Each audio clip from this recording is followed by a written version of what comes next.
Hey there everybody, Reed here at Orchestra Farm. Well, it's been another beautiful overcast day. I love how the seasons seem like they're just getting all mixed up, like we got somebody on the turntables just like wrecking the set. It's pretty interesting, living at this time of adaptation and change. Well, lots of things can change in life, and one of those things is the idea of community. You know, when you're a little kid, maybe you got your parents around, and maybe you're lucky enough to have some extended family around, and if your parents are outgoing, you got some of their friends who are nearby, and maybe there's a kid group that you're part of. And then as you go to school, that community might change, and then you got all these other kids who are present and nearby, and you got to figure out how to mix with them. Some kids you like, some kids you don't like, and you got to kind of figure it all out. Well, that keeps going on, obviously, and then you become an adult, and a lot of people have been choosing to live in nuclear families, and isn't that an interesting thing? Other people are choosing to live with other people. Also interesting, and try to live in intentional communities or some variation of that. I like to live with the sunflowers. The sunflowers. Mostly because the birds like them.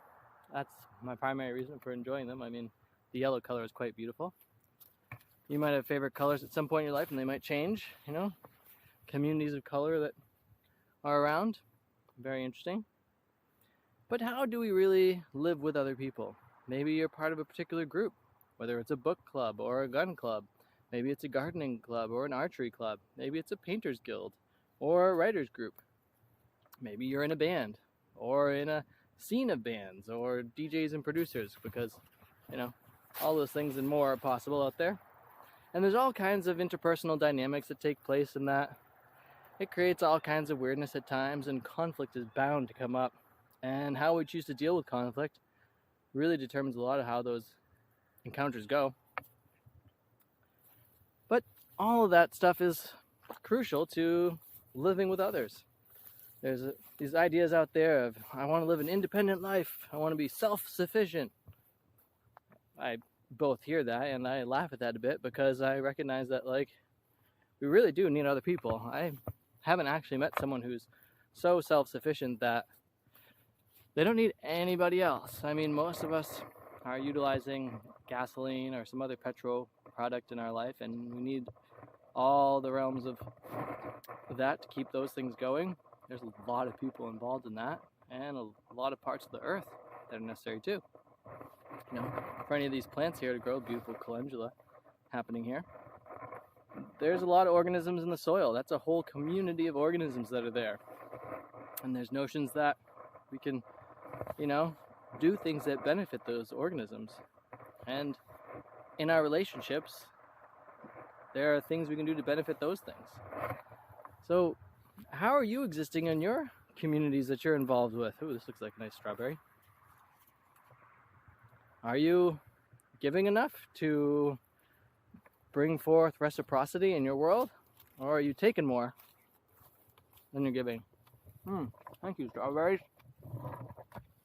Oh, these are nice. Yum. Because a lot of times in communities, you know, back some time ago I heard it called drainbows.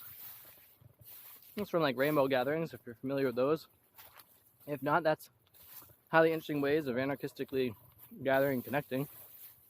But the drainbows are basically people who, you know, instead of making your life more colorful and fantastic and fun, they take a lot of the energy and it, you know, just goes out the drain. And then you're left feeling like, oh, I don't know that I can be around this anymore and deal with this and do these things. It's just taking far too much energy. Well, with that, there's notions of like, how do we bring forward those potential pieces of conflict where, oh yeah, look at all those aphids. Talk about community. I leave a lot of things there just so the aphids can enjoy them. So hopefully they leave the other stuff that I want growing, happening. Recognizing that there are drains on the system, and you want to have enough abundance all around to catch those extra parts. How do we create third paths though? There's obviously the path of violence, which is the main culture system for dealing with things. You know, we're gonna beat you up and come take you away if you don't, at this point, get some jab up in your arm in different places. Thinking of you, Australia. There's the path of nonviolent resistance, you know, the whole civil disobedience thing. Thinking of all my friends out there at Ferry Creek, helping to protect the old growth trees that, you know, they have a hard time speaking for themselves, trees, at least to the major population that doesn't recognize that trees do communicate. But there's got to be third paths, so we don't have to get into, like, you know, the whole revenge cycle, the retribution cycles. That we can actually, like, hear all the different distinctions and points of view that are out there and find those great ways of connecting and bridging our relationships, recognizing that conflict will happen and it doesn't need to rule our lives or become the sole thing that we're connecting around, because that can be really draining too. I'm sure that you're all familiar with the person or a group that's just like a squeaky wheel and never shuts up about things and doesn't actually contribute to a solution. But it can be hard. I know I've struggled with it in time. So look around you in the world that you're living in and ask yourself, what communities am I a part of? There's probably many. Where do they overlap?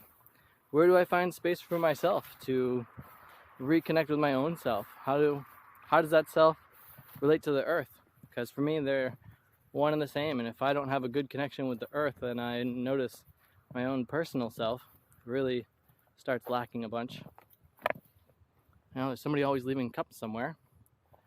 It's a good idea just pick it up sometime and recognize that, like, we're all doing what we can to make the world a better place, and even if we don't agree with everyone else's ideas around that, there are so many ways that it happens, and none of us know, you know, the full end story of this life, other than the fact that we will die at some point and the sun will blow up, you know, a long time from now and take out the earth and all the rest of our particular solar system with it.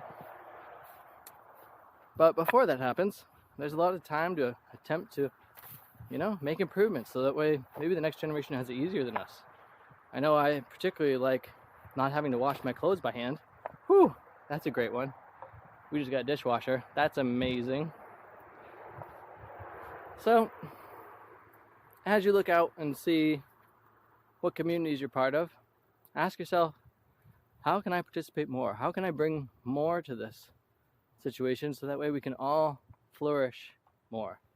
And how can I create a better boundary with whether it's an individual or a situation that's really draining the energy of the group or yourself, so that your energy doesn't get drained and you can have more vitality to go out and accomplish all of the different things that you want to do in this life. I bet there's a bunch of things. So with that, I can keep rambling, but I'd rather you just subscribe to this channel, like, put a comment down below. Those things are super helpful. Reed Richard here at Orchestra Farm, wishing you all to have too much fun.